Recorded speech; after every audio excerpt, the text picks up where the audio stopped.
Hi, welcome everyone, and welcome to another episode of Tech Tuesday. My name is Dr. Haifa Maamar. I am the Education Director of Emerging Technologies here at Full Sail University.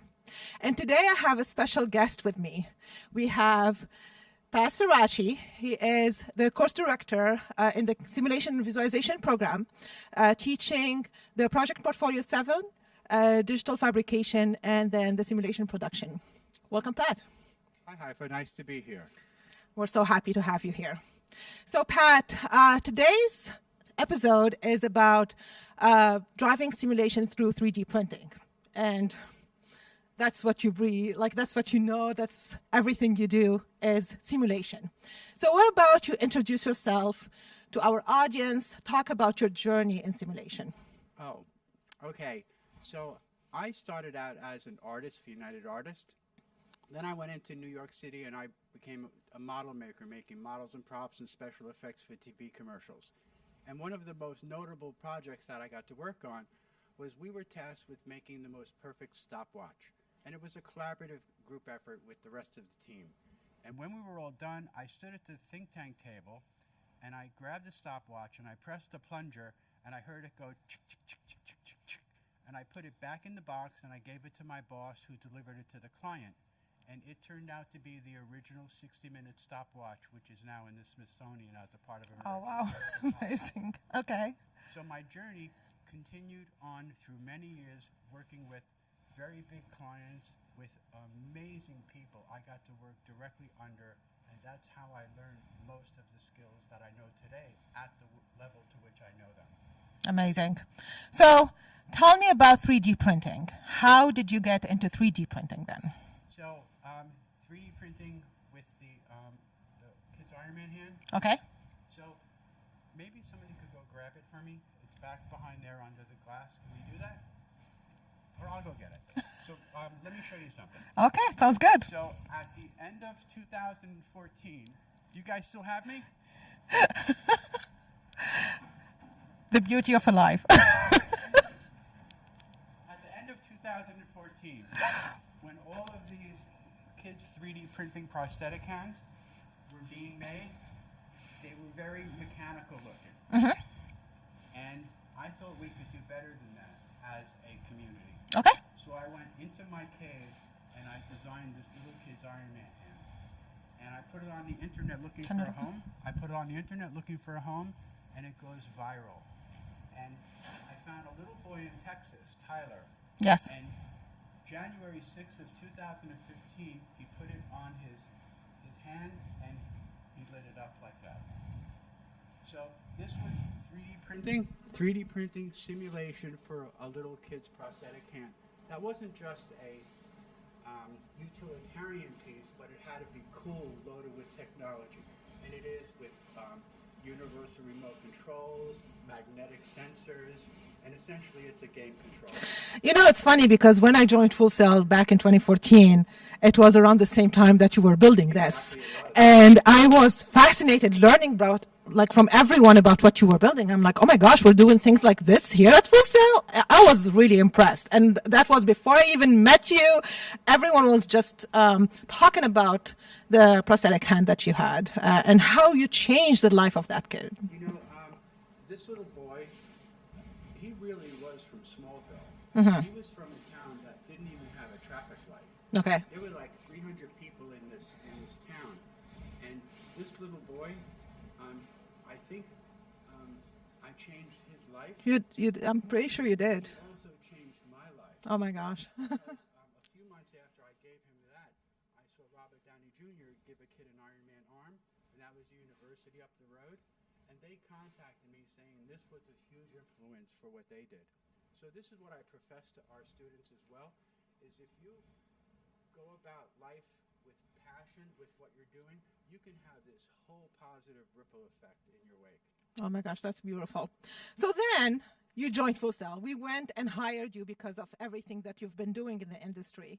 And you came, and that was around the same time that when we were launching the simulation and visualization program. Yes. And around that same time, I think you and Rob Cato were discussing how can we have students make a 6-DOF platform. And I'm going to show what we're talking about here. And if you can explain what this is. Right. So when Rob and I, so Rob was amazing. He hired me with this vision of creating this program. Yeah. And one of the things we would like the students to do was to create a 6 degree of freedom motion base. And that's what you're seeing right here. And these are used in car simulators, flight simulators, and if you've gone to any theme parks and gotten moved around, there's one of these under these, just much bigger. So this would be a great project for the students, but I didn't know if they could do this or not. So Can you explain what are the 6 degrees of freedom that we have here? So if this would be if the front, so the front would be this way. So now it would be roll like you're rolling in a plane, heave like you went over a bump in a car, surge like you put the brakes on your car, sway like you're going around a corner, yaw like you're turning in a plane. Right. So those are the 6 degrees of freedom movements. And then through extracting data from a game or a simulation, you can mix these motions together to give you the type of motion in your simulation experience you would expect to feel during that simulation. Okay. So from this, then what happened then? If you can talk to me about what was the next step. So the next step was, could the students build this? So we had our first student, Carlos. He was amazing. What a great time. And I didn't know if he could do it or not. And I'm going, well, maybe Carlos could do a 2-DOF or a 3-DOF. And Carlos was very confident, young man. So right outside the back door here, I go, Carlos, you know what? I think we're going to do a 3-DOF, which is simpler. Mm-hmm. And Carlos goes, adamantly, he goes, I can do the 6-DOF. Amazing. I can do the 6-DOF. So I go, all right, if you think you can, let's do it. Okay. And sure enough, that's what you're just holding in your hand. Amazing. So from this then came what we have in the other room, which is what this space is about. Oh, before we go about this space. Mm-hmm. So a simulation visualization is essentially a software engineering degree program where we have the hardware component. With the hardware component, yes. So to build this little motion base, the students utilize microcontrollers. They learn simulation software, which is SolidWorks. Mm-hmm. They learn digital fabrication, which is the Fab Lab, all the tools of the Fab Lab, and the 4 main forms of fabrication, which are additive, subtractive, forming, cutting. And they're utilizing the tools of the Fab Lab, which are the 3D printers, laser cutter, lasers, ancillary lab tools, to be able to create this. So one of the most fulfilling parts for me is when they finish fabricating this and they put it together, it's just a thing. It's a mechanical thing. It doesn't do anything. Mm-hmm. It needs to be programmed. The software has to be programmed to make it actually do something. Okay. So what you saw with it doing 6 degrees of freedom, that was a student writing software, programming the microcontroller for it to do that. Okay. And then from there, where did we go? Like once now they programmed this, they created this platform. How did we use that in the courses that you're teaching right now in the final project of the simulation visualization program? So these classes are the last 2 months of the student's degree program at Full Sail. This is essentially their capstone. Okay. So in the other room, in the main showcase room, which is what we see here, the picture. Which is what we see back over there, we have a Moog motion base with a 3,500 pound capacity payload.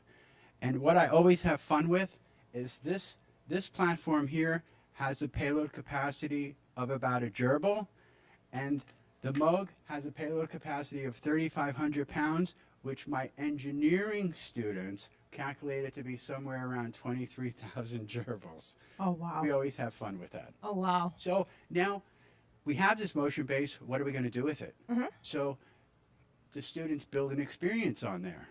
So if you would do a VR experience or non-VR experience and you would just grab controllers and do it, it would be cool, but it would be way cooler if you actually climb inside the experience to which you're going to be doing. You're experiencing the whole thing. So you feel the sense of confines, or you're climbing into a cockpit. So the first students wanted to make a mech warrior. Mm-hmm.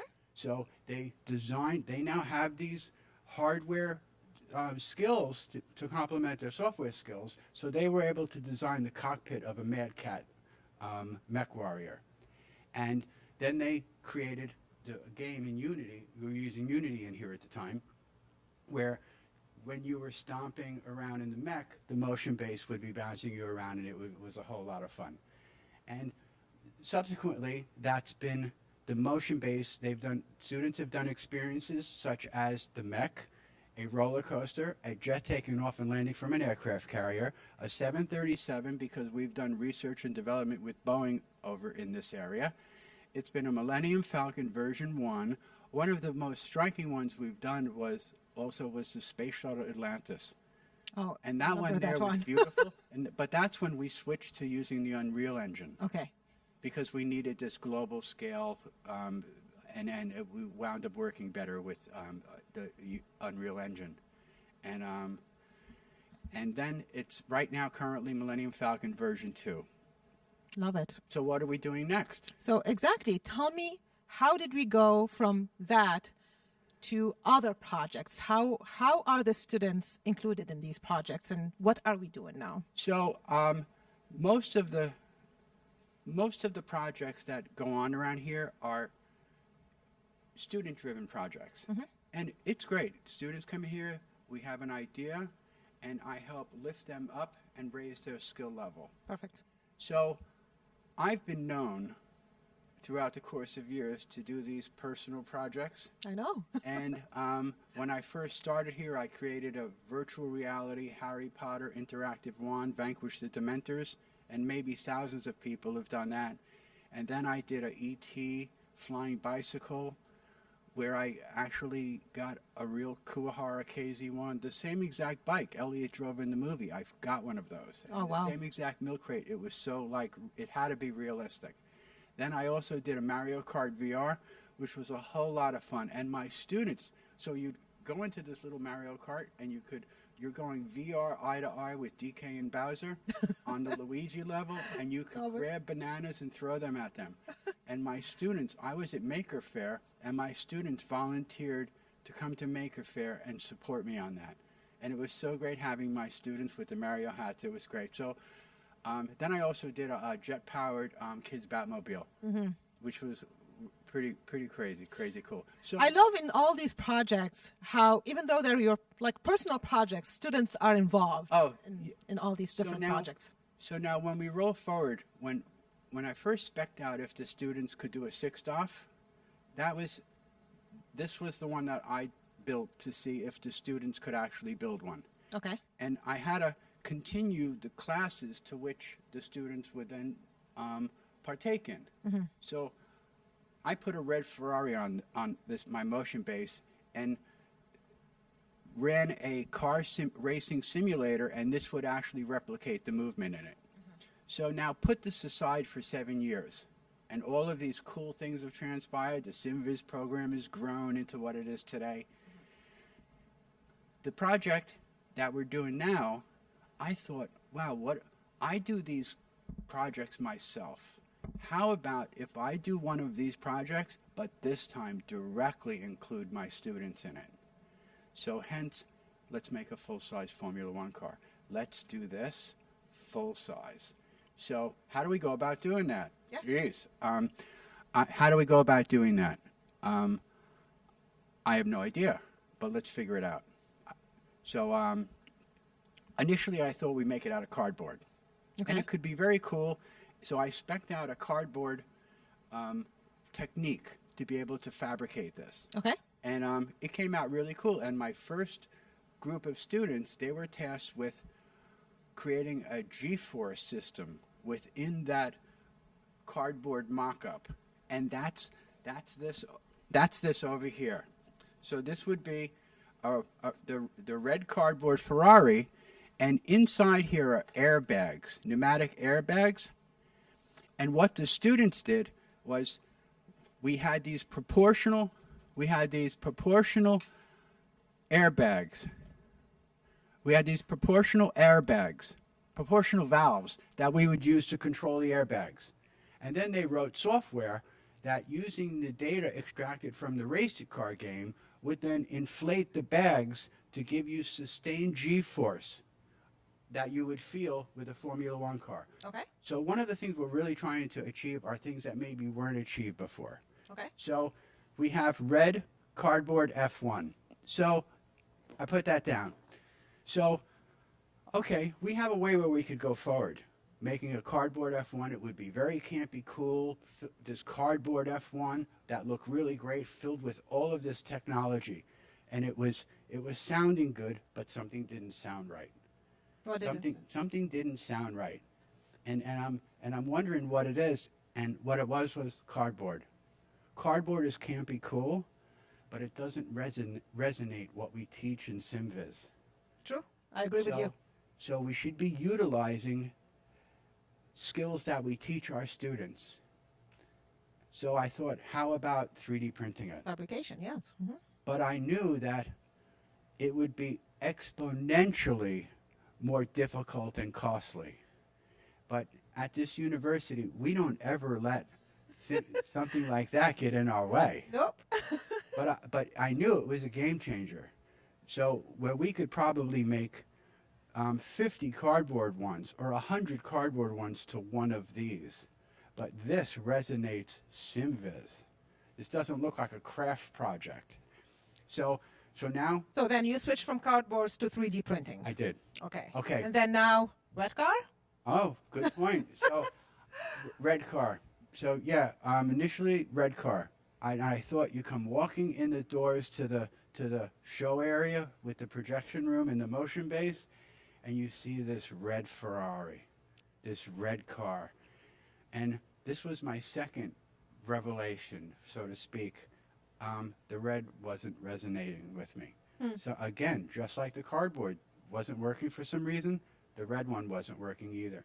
And I'm battling, going, what is this? What is this? I'm not sure. And then it hit me of what was it? It had to be Red Bull. It had to be Red Bull. It had to be Red Bull. So actually, if we look at the screen, I guess this is what we're building. So Red Bull is incredibly inspiring in many, many, many ways. They support all of these extreme sports, extreme sport athletes. Okay. So many cool things you see are Red Bull. Yes. People flying next to 737s and jetpacks, Red Bull.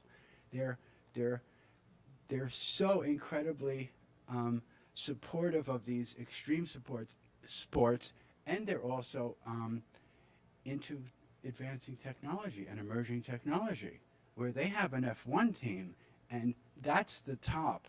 That's the top of emerging technology. I love this. I love how the idea came about. And we have Red Bull all around the university. Red Bull is hip and cool. Our students are hip and cool. That's it. How to be Red Bull. So then from this picture out there to this, what we have here. So now we got past the cardboard red car, right? So now it's 3D printing Red Bull. Let's start designing it. Let's start designing. So tell me about the milestones. How did we get from the idea of that picture to this, what we have today? Start designing. Start designing. So what I convey to my thoughts on how hard this project is to design an F1 car is 10 times harder than most things. Yes. To design an F1 car one-to-one is 100 times harder. To design a full-size Formula One car for fabrication, 10,000 times harder. So the design process had to get started. And now you start to design those parts with the known fabrication method we're going to use, which is 3D printing. We don't have big 3D printers. We have 2 medium format printers. So we're trying to utilize those fully every time we go to print. We segment the piece up to fulfill the build volume of each of our printers. So first milestone was having all the main body parts printed. And we've got that. Let's start walking around. And the first parts that came off the printer, the first part was the front wing. And I love this front wing, by the way. And the front wing, for instance, this was 54 parts and 402 print hours. 402 print hours. Wow. And the nose So then we started with the wing first. started with the wing, Then we went to the nose. then we went to the nose. The nose was a couple of hundred hours of 3D printing time. Oh, wow. And then we go over to the side pods back here. We can go around the other side. Sure. So then we started to print the side pods and the canopy. And that was, I think, 44 parts and 897 hours. Oh, my gosh. So now those hours are starting to, like, rack up to these numbers. And all this, during all these phases, we did have students helping you with all this. Absolutely. Yes. So absolutely, the students. So when I kind of thought about maybe doing a full-size car in here, I tried for a couple of years to try to acquire a body of an open-wheel race car. I was unable to. So I'm playing the role of the factory. So I'm help getting these parts to my students, and my students integrate them and put them into a workable car like what you see here. So then after the side pod and the canopy came the deck. Oh, So- I want to hear the story about the deck. So because Full it's- Sail has been incredibly supportive with this. And we got a, yeah, the deck is beautiful. Oh, so the deck. So initially, Yes, go back Okay. a bit. So initially, I was thinking we just build this on the flat piece of wood that's on the motion base, and that's that's what it is. Yeah. So, chronologically, so we had the front wing done and the nose, Yeah. side pods, canopy.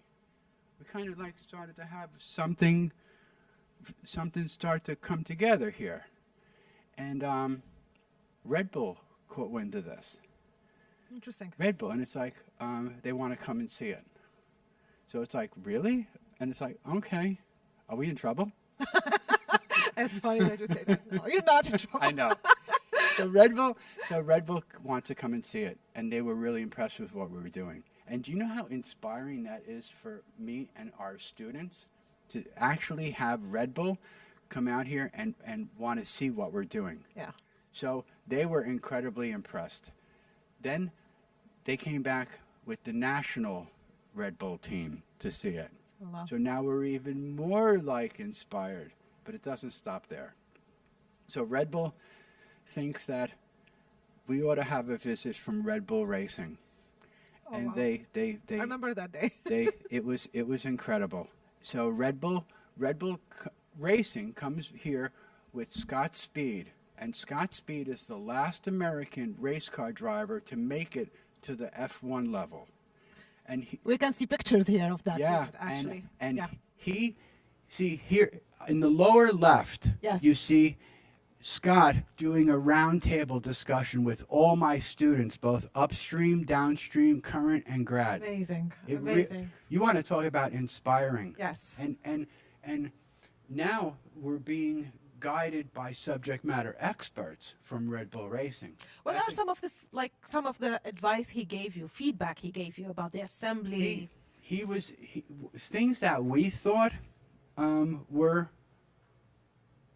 what we should be looking for weren't something we should be looking for at all. Oh, interesting. I know, like he was saying, it's very visual. Like I was thinking, you feel something over here as a trigger to an event, and he says he can visually see it. Okay. And we actually went like, wow, that's I didn't expect that. So he was giving us input on do you feel the shifts in these cars? Like, do you feel the and he's saying not so much. It's just one steady. You're pushed to the back of the car and it goes. It's interesting. So and then we were talking about the controls and the control inputs and the loads and all that kind of stuff. And in that lower picture, that was me, where that was a little epiphany for me, because I started this in motion, this Red Bull F1, and got this going. It wasn't my doing to have them come. That was what they wanted to do. Yes. But when he started this roundtable discussion and I helped get it started, and then my students started chiming in with these incredible questions, and then he's coming back with these incredible answers, I just sat back. I just sat back and looked around and go, oh my God, look, this was amazing. Oh my gosh. It really was. So we actually let Scott put part of the car together.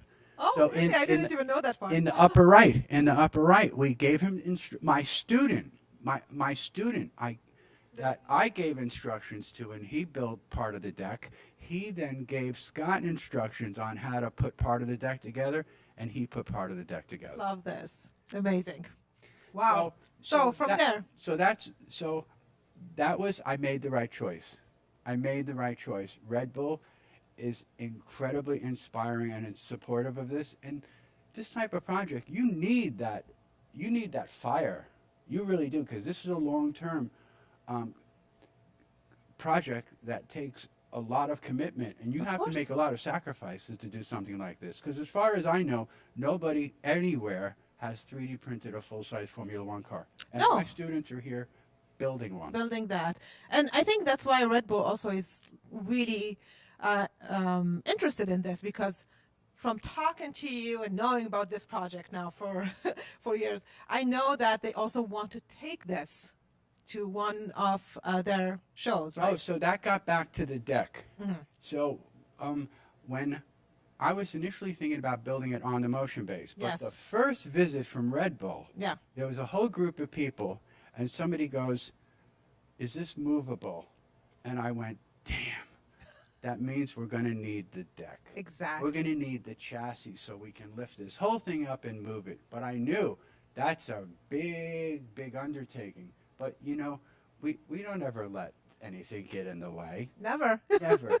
It's full steam ahead. It just means it's going to be a whole lot of more work. So the deck, Full Sail's been incredibly supportive with acquiring me filament for this, because we're using a lot of filament, and it's really not cheap.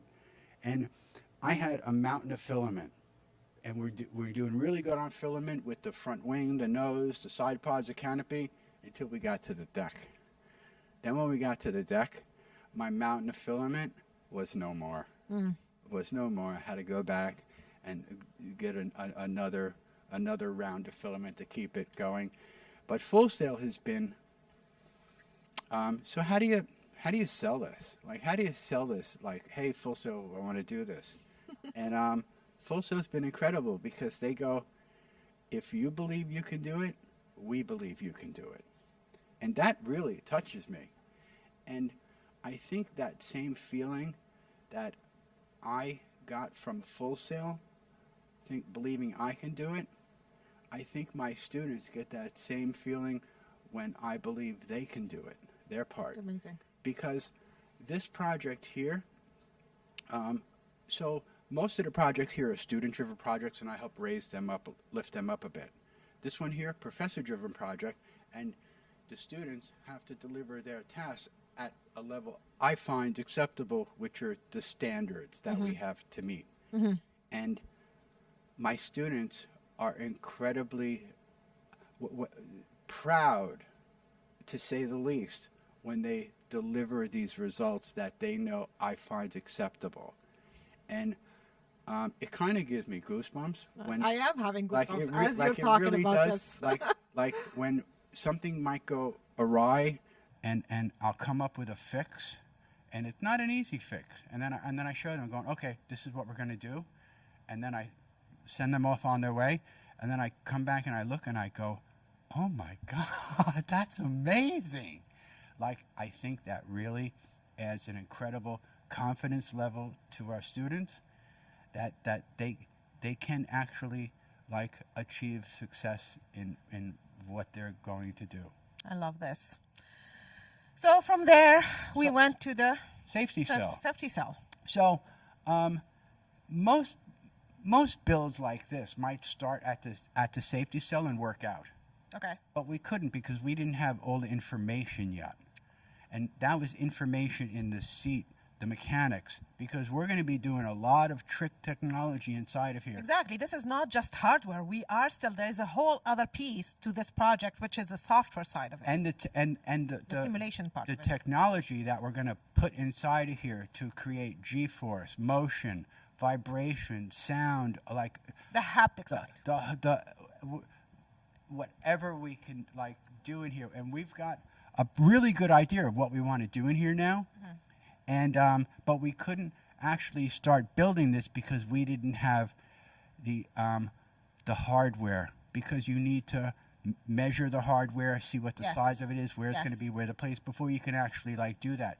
And then once we committed with those parts, now let's get going on the safety cell. So that's the part, that's the meat and potatoes, the heart of this. That's where you're going to climb into.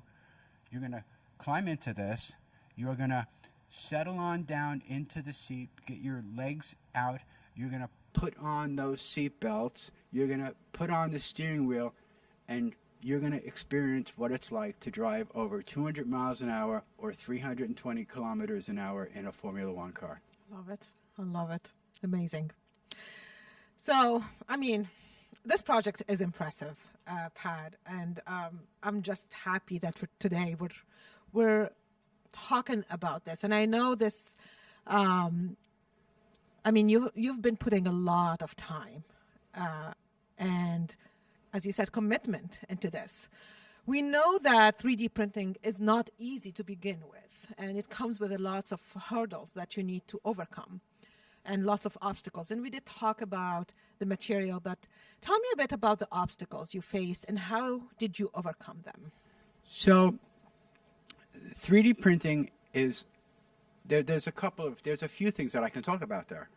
So cost is one. Yes. So yeah, obviously from cardboard. From cardboard to 3D printing, that's a way different. It's also cardboard and Starace 3D printers. We have to use their proprietary cartridges, which are inherently more expensive than consumer level filament. But one thing you get from that is you get a sense of reliability. So yes, there's a fail rate with everything, and we've, knock on wood, we've experienced a very, very low fail rate. That's good. Because we have these industrial printers, and they're known to be very, very dependable. Yes, we're not using consumer printers. And consumer, so we might be, let's just say 2%. Okay. Or 1%. Okay. Consumer, we might be 20%. So imagine doing a 60-hour print and losing it over 1 out of every 5 times, right? So this project right now, 2,500 hours on design, 4,500 hours in 3D printing. 4,500 hours in 3D printing. So the challenges are the cost of the filament, the time, right? We know it's going to take a long time because printers they're not notoriously known to be fast, right? And then there's build volume. All of these parts have to be segmented up to fit each one of our printers, and we don't have big printers. There's many, many small prints we had. Yeah, I know. You were telling me about the wing. That's big. And then 3D printing has all of these pros to it, but it does have a weakness, and it's weakest on the slices. Oh, okay. Like a baseball bat will break on the grain. Yeah. So will a 3D print. So it's called anisotropic. It's called directionally dependent, which means that it's strong in like X and Y, but it's not on the slices. So each one of these parts not only had to be segmented to fill the max build volume, but what direction as well. Because if you would take a baseball bat and have the slices going this way, you could break it. The slices have to be going on vertical lengthways.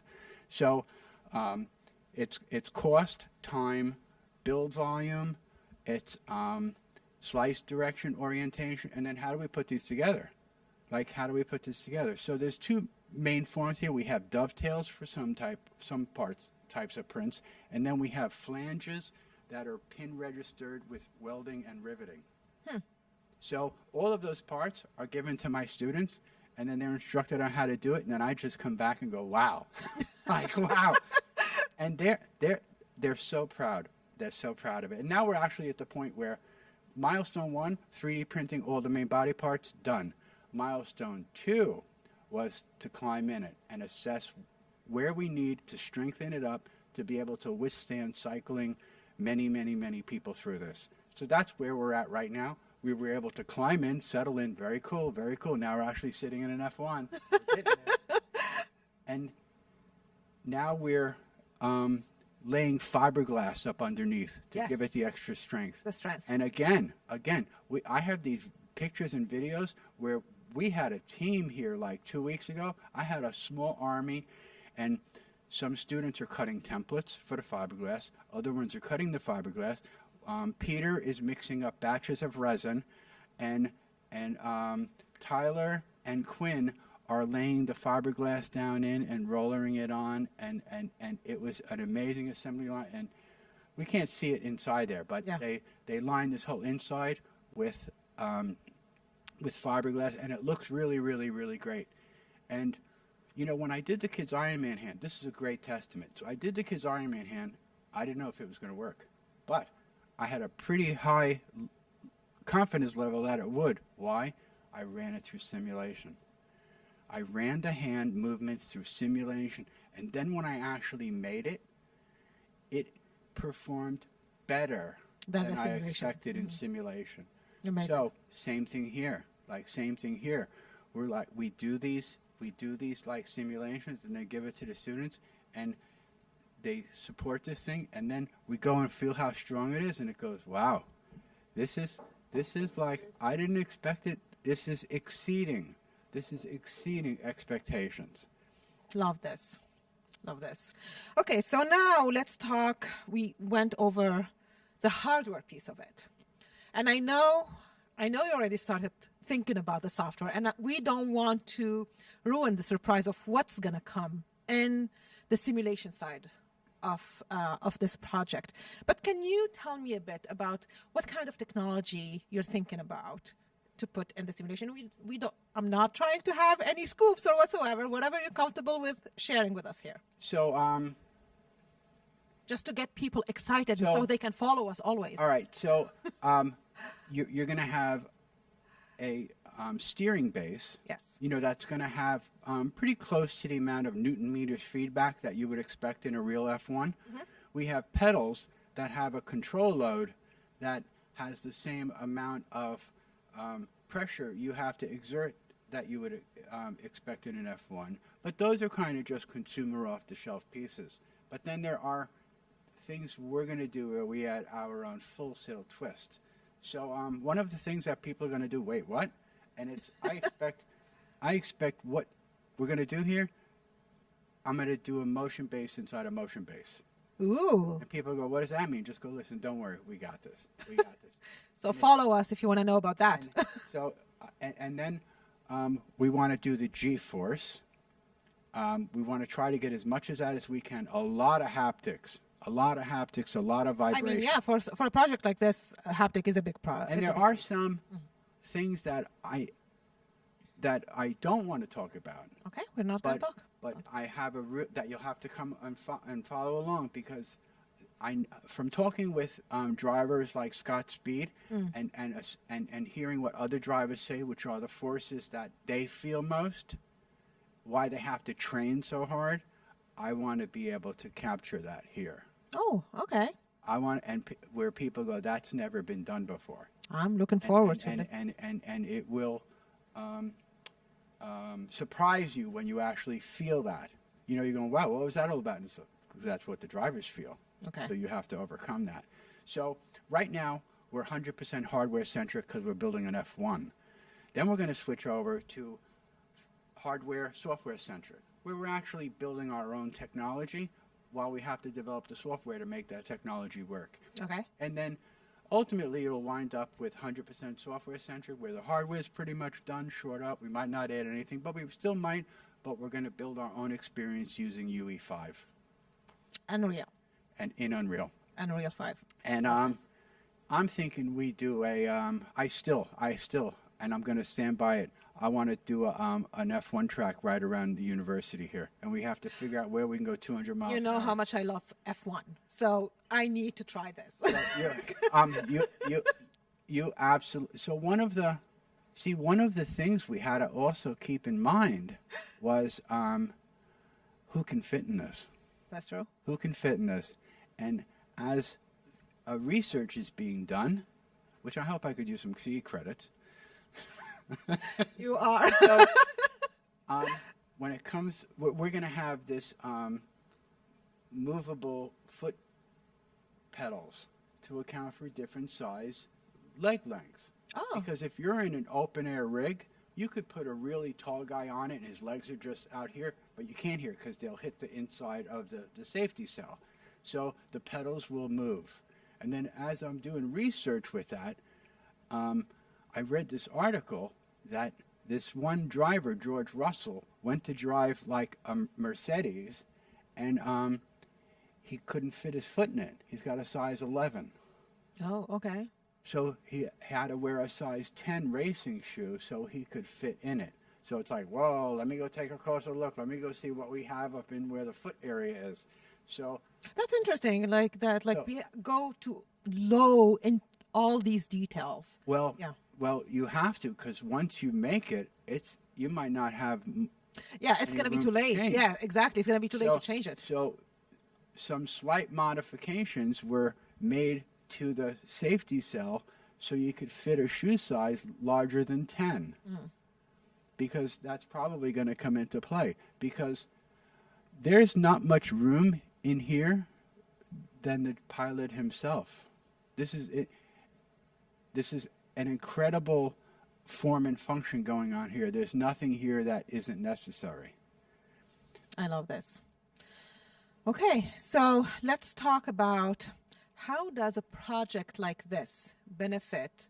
I mean, for me it's obvious, but I would love to hear your thoughts. How does it benefit Full Sail and our students? Not necessarily the SimVis students, I would say everyone in emerging technology and all the other disciplines that we have here at Full Sail University. How does this project benefit them? So, I do believe in having fun, but also being firm when you have to. Yes. And I also find that if students are engaged, their capabilities are limitless because they want to do what they're doing.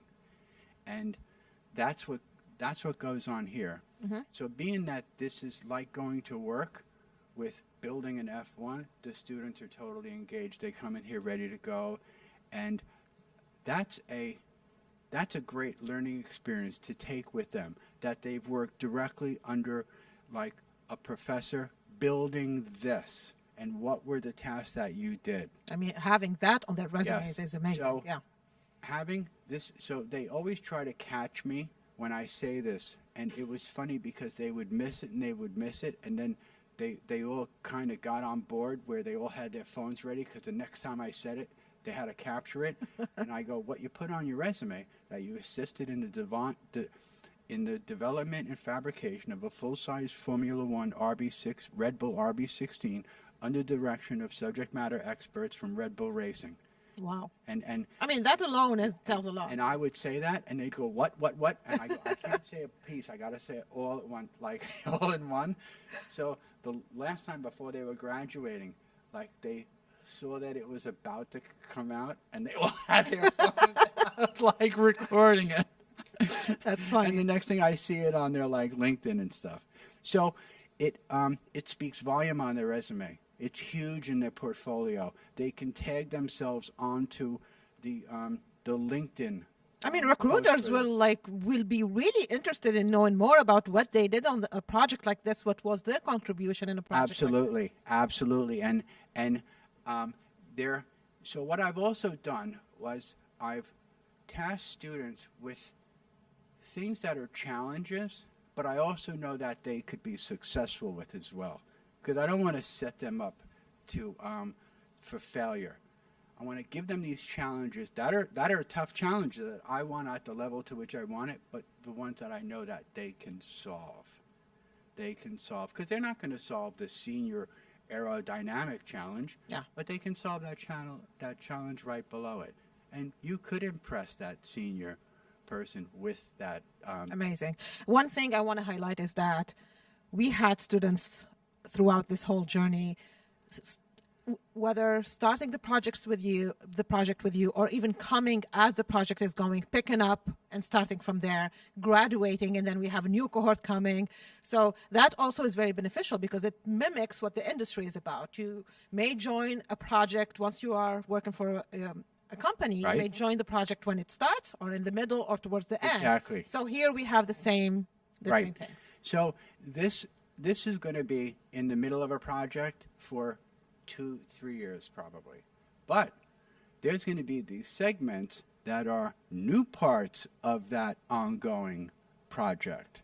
Love it. Like when we start developing the Unreal aspect, that will be like going at the beginning of something. Exactly. That's a completely new A new part of the project. right, Exactly. aspect within this ongoing Project. That's why I see so many huge positive aspects to this. And let's not forget, the F1s are about as cool as it gets. I know. It really is. It's an incredible form and function and jet set, and it's catching on in crazy, like in the world, and even in here in the U.S. with having the Miami Grand Prix here last weekend. Yeah, I know. Which is huge. It's amazing. So it looks like our chat is blowing with questions. I want to give the opportunity to our audience to ask some of the questions. So can we have some of the questions? Sure. When this car is finished, obviously we know it's a simulation. Would a professional driver be able to use it for training purposes? Okay, so I'm going to repeat the question first, and then you can answer. So the first question was that once this car is finished, and once we have the simulation done, would the driver be able to use, a Formula One driver, be able to use it for training? I would have to say yes, Perfect. but there would be some. I would say yes too, but Yes, I wanted to... I would have to say yes. And one of our goals here, we've got these stretch goals, and it is to get professional drivers in here, and they can also. It works both ways. It works both ways because they can give us feedback on how this is behaving, and they can also get training out of it. Now, one of the things is, these cars are incredibly technologically advanced, and they're kept top secret. So this is an RB16 that we started building in the era of the RB16B, because you can't get any real material for the current car because it's kept secret. Okay. So can they gain racing value from this? Absolutely. Absolutely. Can they use it as a one-to-one for the current car? No. But let's say they go, we would like you to do what you We did can always- for us. They could provide us with that. Exactly. I was going to the suggest current that. car. Red Bull. Okay, what about the second question? Thank you, Pat.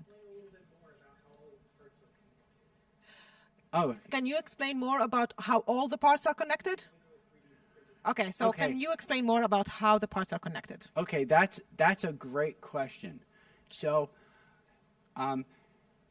there's two main forms that we're utilizing, and where's my little piece? Can somebody hand me my little piece over here? Well, this one over here, the one under the hat, and then I'll show you. So we have two forms. We have dovetails, and then we have what I call flanges with pin registered flanges with welding pieces together and then riveting. So this one here, that's a flange. Can you see that? Over here, we can put it here. Can you There see go. that? And then these pieces are joined together, and there's pins here that make sure that these align absolutely perfect. Then we weld these two pieces together, then we rivet them for extra strength.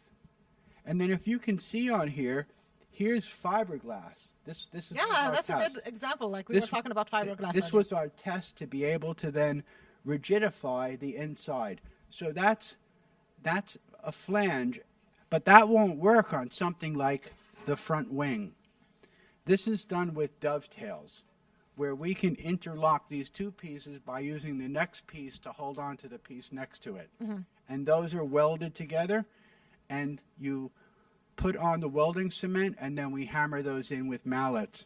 And some of those go in really easy. Some of those are incredibly scary to do. Okay. Which when we had a news crew here, and they videotaped, the piece we had there was the hardest piece we ever had to hammer in. And on camera, I'm hammering, and I mean, I'm laying into this, and then I had after it was hammered in, I just had to say, hey, listen, like, we've done a lot of parts, and that was like a 10. That was like, and on camera, I'm hitting this one going like, oh my God, this is You like. nailed it, Pat. Like, so dovetails and flanges. Perfect. What about the next one? At what part of the SimViz program would someone be able to work on this project or in this case? At what part of the SimViz program, the simulation visualization program, would some of the students join this project? So officially, month 19th and 20th. Officially. But I have officially one student at month 20, right Okay. here, here today. Yes. And then I have a student who's midway, who's maybe month, let me see, 12, 13, 14, 15, who's month 15 on his off days, he comes here and helps. So yeah, I was going to say, I know that there are some students who are not yet at that course, but And they they come, wanna be they want to involved. know, and they want to And they want to be involved. And then I have some game dev students. Thank you. Yes, I know that. Game dev students, they want to be involved here and want to create like some car physics. And I'm going, car physics, I'm like, if we can pull off a car physics, I'm all for that. And so so we do get, and then even in the hallway, like, people are going like, hey, nice shirt. And it's like, oh, yeah. And they go, are you the guy doing the F1? And it's like, yeah. And it's like, come and see it. And they go, can we help? Like, people want to help because it's an F1. So officially month 19th and 20th, but some students on their off days can absolutely come here and help. Perfect. Next question. How are you going to finish the outside of the car? How are you going to finish the outside of the car? There's only one way. Tell me about it. There's only one way, and that's the whole thing, the whole way. So it's going to look exactly like that. This, exactly. The painting, all of it is supposed to look like exactly how we have it on the screen right now. So the hardest thing that I don't have the answer for yet is the base color.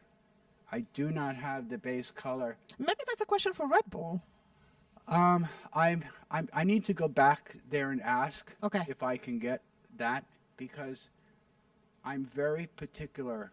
I don't want it to be kind of close. I want it to be like really Exactly the same, really close. yes. And it's going to look exactly like that picture. And it's even, so when I say that, initially we have the main body work done, then we have the assessing for strength, and then we're going to start putting the glass on the outside and prime it and paint it. So this you'll hear will be the dark matte black blue with all the red graphics on it. I can't wait till we lay down the Red Bull on it with vinyl. Oh my gosh, I'm looking forward to that. And then we can continue the development with the power unit out the back, the rear wing, and my students are going to actually make this thing called the DRS, and that's the rear flap opens up at a certain time. Oh my gosh, we're doing this too? So like when they go into DRS, the wing's going to flap open. So it's going to look exactly like that. Love, love, love this. Do we have more questions? How are we doing with time, first of all? Okay, at least one. Okay, cool. When this is finished, will students be able to stop by and try it? So when this is finished, will students be able to try this? No. No, they're going to be able to come here and try it before it's finished. Oh, there you go, students. So you can always come Come over to the Sim Lab in Building 2 and come try it, help, get involved with this project. However far it is, come on in and be part of it. And so we're going to have the controls in it. Like we're going to actually have a running something somewhat before the paint is on it. So if a student wants to come and feel what it's like before it's painted, come on. And then when it's painted, come on back again. So How are you thinking? Are you going to be doing the painting yourself, or like? I mean, I know we talked about the color, but like, I have the capabilities. you have the capability. Okay. But if I could, offload it somehow, it would be helpful. But I'm also very particular on what this is going to look like. But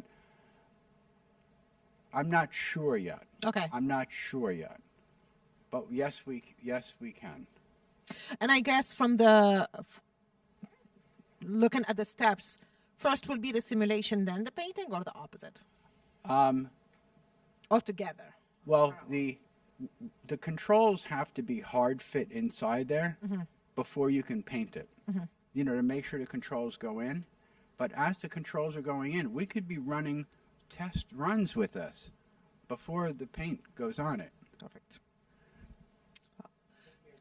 Okay, one last question. What parts are left to still create on the car or for your brand and add to the car? And are you making any enhancements? Any what? Okay, so I'm repeating the question, is what parts are left to finish the car, and are you making any enhancements? So, milestone 1, all the main body parts printed. So we're done with that. And then this will be painted. And it'll have the controls in it. So, with that, just like a car model kit, we can now add on to that. And what that will be is inside is the power unit. Like there's this big part that sticks out of the back of these.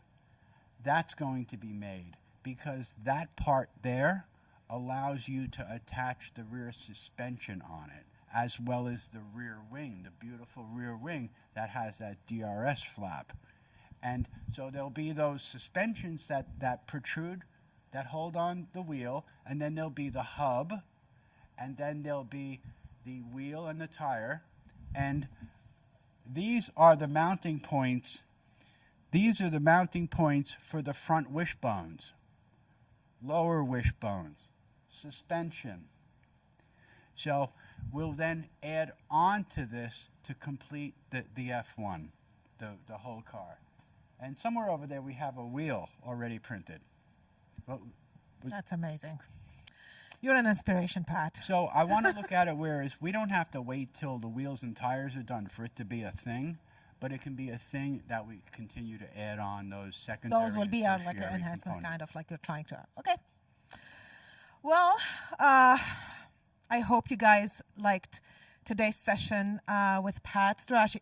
When I say you're an inspiration, I am honest, truly honest about this. I have goosebumps just like hearing you talk about all this project and how students got involved with it and all the hard work and commitment from you and from the students.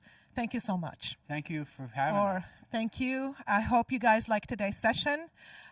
Please keep following us because, as you heard, there are so many other parts that are, to finish this project, we still have to work on the simulation. We still have to work on the painting. We still have to test it. So keep looking at us, getting the updates, and follow us on our page, Full Sail University, on Facebook and LinkedIn, Instagram, all of those. So thank you again. Thank you. And then don't forget to join us next month for our episode of the Tech Tuesday. It will be directly on campus from the new virtual production studio, the V1 virtual production studio, on June 21st. This is Haifa Maamar, Dr. Haifa Maamar, and thank you all for joining us today.